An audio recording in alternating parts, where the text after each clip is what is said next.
Real Swede crew, it's Rich Soderquist from the Real Swede. A lot of you have asked me to do a coho fishing video, and it's spring on the Great Lakes, and tonight I'm going to bring to you a really interesting way to fish for coho. All throughout the Great Lakes, the rivers are full of steelhead and suckers.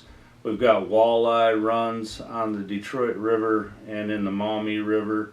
Going to be starting up here shortly, the white bass, so things are really starting to pop.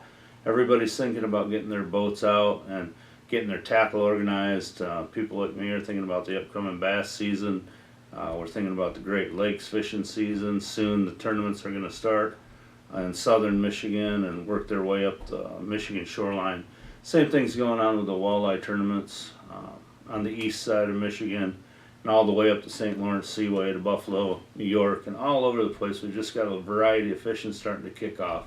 And one of the favorite things to do in the spring on the Great Lakes is fish for coho. And for a long time, coho eluded me until I started to get the techniques for them down pat. And coho are one of the tastiest fish on the Great Lakes, and I love to fill the freezer with them, and I know a lot of you do too, just from the emails and discussions we've had. And it's like anything else I do on the boat.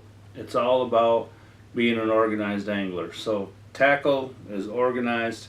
You saw my bass fishing videos about how to be a co-angler, different types of stuff like that. And it's no different from being a Great Lakes captain. The more organized you can be, the better off you're going to be. This is a daily box for coho fishing. And there's primarily three things you're going to find in my daily box, because the fish are basically, at this time of year, 20 foot and above. They're feeding on the surface, they're feeding on small microplankton, they're feeding on small flies, small minnows. So just like anything else, we're going to match the hatch. So you'll hear the term match the hatch throughout a lot of my videos. That's because if you're catching fish, you're matching the hatch. Every Great Lakes fisherman knows this. If you're on the rivers this time of year fishing for steelhead, what are you doing? You're drifting something that resembles an egg. You're drifting something that they're feeding on or are going to attack strike out of a reactionary strike. And that's what we're going to talk about today, is the three things that you need to do to have effective coho trips out on the Great Lakes. And we're going to start with small spoons. And by smaller spoons, I mean 3 to 5 inches. Typically, they're going to look like this. They're going to be green or blue. Some have a single hook. Some of them may be a little bit bigger but thinner, like this one with a treble hook. You might be using the Real Swede Super Glow spoons. Typically, I'm shooting for something like this little stinger spoon or this skirts chaser that has a little chaser fly on it. Something that they're going to have resemble a minnow. Now, as far as colors, in the spring, you're running golds, you're running reds, you're running greens, you're running anything that sometimes is going to match a hatch, but sometimes just doesn't make any sense why they like it. And the other thing we're fishing with this time of year is we're fishing with minnow baits. This happens to be a jointed Rapala knockoff. It's orange. It has a place in my box because it catches fish. It catches fish all the time. And one of the things that you're going to see in this box are you're going to see like Pradco type of thin fin looking baits. Okay, now you can use just about any type you want. Pradco makes some that are out there that are called Big Red or Old Gold. Those are the two terminologies you'll hear a lot of. Something very similar to that and that. Standards. Now, also, this particular one is a rainbow trout imitation. And if you were to look closely at it, it's only a couple years old, couple seasons old, but it is just tore apart with hits on it. Now, this happens to be a Brad's. In fact, all three of these are Brad's, a local tackle guy here in Michigan. This is an XPS shad. I'll throw some different things out there, some Bass Pro Shop stuff. And one of the hottest things going right now are what's called the bad shads or the flicker shads, and that's what these are. You'll see the color combination again, usually something to do with a black back or an orange that's imitating what's on the Great Lakes. So here's another one. This is kind of an orange gold, catching a lot of coho on this right now. Also, you'll see some straight gold like this, catching a lot of coho on that right now. Also, you'll look at some old school baits, something similar to this with silvers. And you're also looking at some longer type baits, again, imitating Rapalas. Rapalas are just fine, they work great. The idea here is for you to understand that stuff like thunder sticks, as long as they're in the yellows, the oranges, the golds. This is a Japanese bait knockoff. This is a Kaikel, I think they call it, but any rate, I've had these around for years. They actually have a purple and a gold and a rattle. This is absolutely destroying the coho. I don't know why. I don't know what that resembles that they're feeding on out there, if they just like the gold color, but they're absolutely destroying it. So if you're using minnow type baits, that's the big deal. Now with minnow type baits, what we're doing is we're either running them straight down the chute or off the sides. It can be a variety of different tackle. You can be running them on planer boards for your larger boats. And with the planer board setups, I'm usually just dropping it back 20 to 60 feet off of the planer board. Also, if you're looking at a small boat type setup, it might just be sticking them in a rod holder, running them straight off the sides. That's what's nice about this time of year, is the lake is either very angry or very flat. So you're going to get out there and you're going to see some really nice conditions. I'll show you a little video I shot just a couple days ago of the guys coho fishing off the beach at South Haven.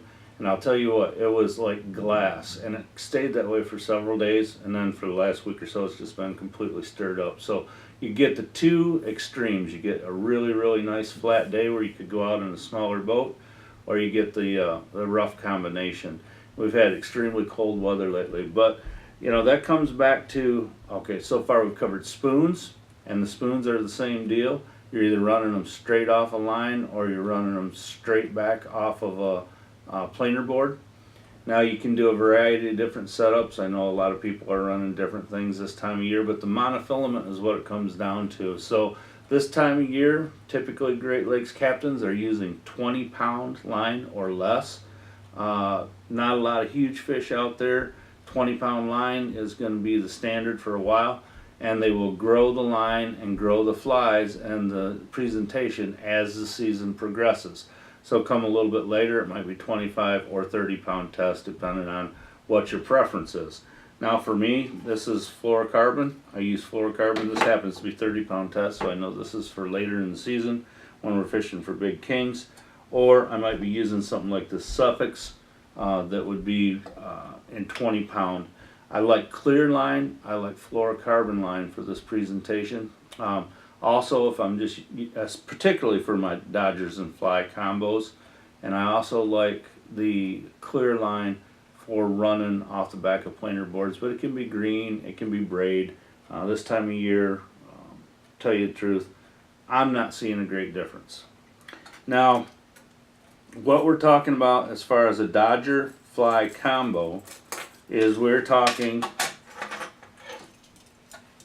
a Dodger, something similar to this, or a Dodger, something similar to this. Now these Dodgers, and there's a lot of people on the Great Lakes that say, what Dodgers are you using? So basically you're looking at it. I'm using the smaller orange Dodger. Whenever I'm coho fishing, I'm using a smaller orange Dodger. Sometimes I'll use green, sometimes I'll use silver, but right now what you need is orange and a line that's typically 3 times the length of the Dodger for your fly. Now, a lot of people are saying, what's the difference between a Dodger and a flasher and a spin doctor? Well, a Dodger, similar to this, or the real Swede spoon blank dodger like this, you can just use as a dodger, or even up into the bigger dodgers like this, they will typically move back and forth. Now they'll spin around every once in a while, but they're not designed to make a big huge rotation. They're more designed to spin and flutter, and basically that's what a dodger does. It dodges back and forth. Now a flasher is a whole different affair, and this happens to be a big flasher, and what this will do is it will sit there and you can watch it rotate and rotate and rotate, and that is the difference. Now you also have the spin doctor. Now this particular spin doctor is set up in orange and gold, and you notice that it's small. So this is much smaller than the normal spin doctor, and it's kind of a hybrid. It falls into that flasher combo, but it's also the dodger, and it sits back there and rolls. And what you're going to see is the little peanut flies, Howie peanut flies or small flies like this, and this is what we're running. Typically, 3 times longer than this, maybe 4 times because they're smaller. But you're talking to 18 to 24 inch leaders, something along those lines. And you can certainly vary this and try and see what works for you. But this is what we are getting the coho on. We're doing dodger flies, we're doing spin doctor flies, and typically what happens is you grow the dodger fly combo as the season progresses. So as you get different fish besides the cohos, you'll grow these. But they're looking for little bait. They're looking for little bait in the water column, typically on the surface. This is typically all surface fishing, and that's what makes it so much fun, is you can just run the lines right back there and fish off the surface. Now, again, talking a little bit more about tackle organization. I always like to talk a little bit about that. Some of the stops for the line, like these, different types of stops, different types of swivels that we use.